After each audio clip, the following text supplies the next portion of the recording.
Hello and welcome to day 238 of the Orthodox Study Bible in 1 Year podcast.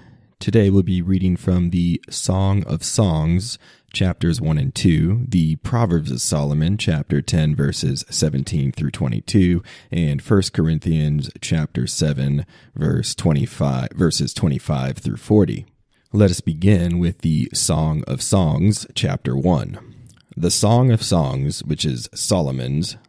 Let him kiss me with the kisses of his mouth, for your love is better than wine, and the smell of your ointments is better than all spices. Your name is ointment poured forth, and therefore the young maidens love you. They draw you, we will run after you for the smell of your ointments. The king brought me into his chamber. Let us be extremely joyful and glad in you.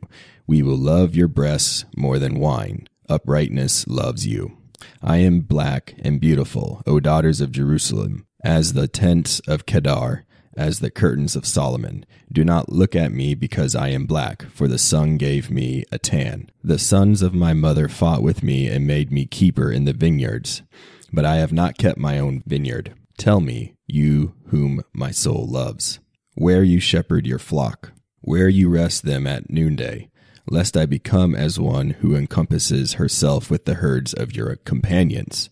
If you do not know yourself, fairest among women, go forth on the heels of the flocks, and tend your young goats by the shepherd's tents. I have likened you, my beloved, to my horses in the chariots of Pharaoh. Your cheeks are as beautiful as turtle doves, your neck as a small necklace. We will make for you figures of gold with studs of silver. While the king was at the table, my spikenard gave forth its smell.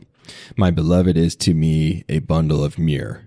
He shall take rest in between my breasts. To me, my beloved is a cluster of grapes from Cyprus in the vineyards of En-Gedi. Behold, you are beautiful, my beloved. Behold, you are beautiful. Your eyes are doves. Behold, you are beautiful, my beloved, and indeed lovely. Our bed is shaded. The beams of our houses are cedars. Our ceilings are cypress wood. Song of Songs, chapter 2. I am a flower of the plain, a lily of the valleys. As a lily among thorns, so is my beloved among the daughters. As the apple among the trees of the woods, so is my beloved among the sons. I desired to be in his shadow and to sit down, and his fruit was sweet in my mouth. Bring me into the house of wine. Set love before me, strengthen me with cakes of raisin, refresh me with apples, for I am wounded with love. His left hand shall be under my head, and his right hand shall embrace me. I implore you, O daughters of Jerusalem, by the hosts and powers of the field, that you rouse not, nor wake my love until he wishes. The voice of my beloved, behold, he comes leaping on the mountains and skipping over the hills. My beloved is as a gazelle or a young stag on the mountains of Bethel. Behold, he stands behind our wall, looking through the windows and peering through the lattices. My beloved answers and says to me, Rise up and come, my companion, my fair one, my dove. For behold, the winter is past, and the rain is gone. It has departed. The flowers are seen in the land. The time of pruning has arrived.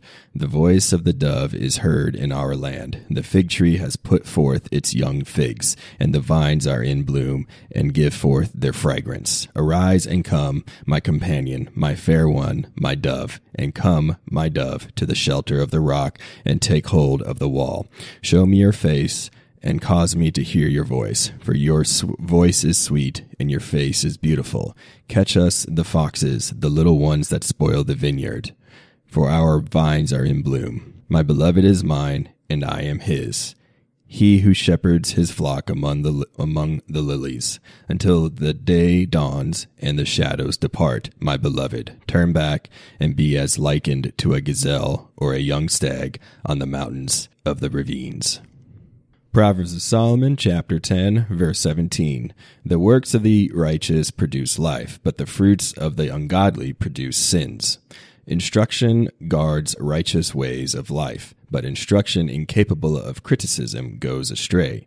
Righteous lips cover hatred, But those who bring forth abuse are very lacking in discernment. You will not escape sin by a multitude of words, but you of discreet lips will be forbearing. The tongue of a righteous man is silver tried in the fire, but the heart of an ungodly man shall fail. The lips of righteous men understand lofty things, but men without discernment die in want. 1 Corinthians chapter 7, verse 25. Now concerning virgins, I have no commandment from the Lord, yet I give judgment as one whom the Lord in his mercy has made me trustworthy. I suppose therefore that this is good because of the present distress, that it is good for a man to remain as he is. Are you bound to a wife? Do not seek to be loosed. Are you loosed from a wife? Do not seek a wife. But even if you do marry, you have not sinned. And if a virgin marries, she has not sinned. Nevertheless, such will have trouble in the flesh, but I would spare you. But this I say, brethren, the time is short, so that from now on even those who have wives should be as though they had none. Those who weep as though they did not weep, those who rejoice as though they did not rejoice, those who buy as though they did not possess, and those who use this world as not misusing it. For the form of this world is passing away, but I want you to be without care. He who is unmarried cares for the things of the Lord, how he may please the Lord. But he who is married cares about the things of the world, how he may please his wife. There is a difference between a wife and a virgin. The unmarried woman cares about the things of the Lord, that she may be holy both in body and in spirit. But she who is married cares about the things of the world, how she may please her husband.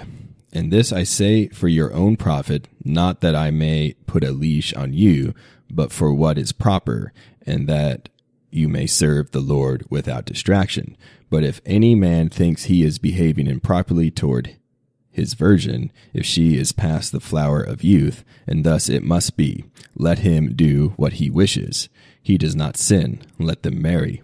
Nevertheless, he who stands steadfast in his heart, having no necessity, but has power over his own will, and has so determined in his heart that he will keep his virgin, does well.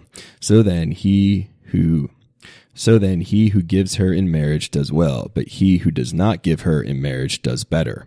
A wife is bound by law as long as her husband lives, but if her husband dies, she is at liberty to be married to whom she wishes, only in the Lord.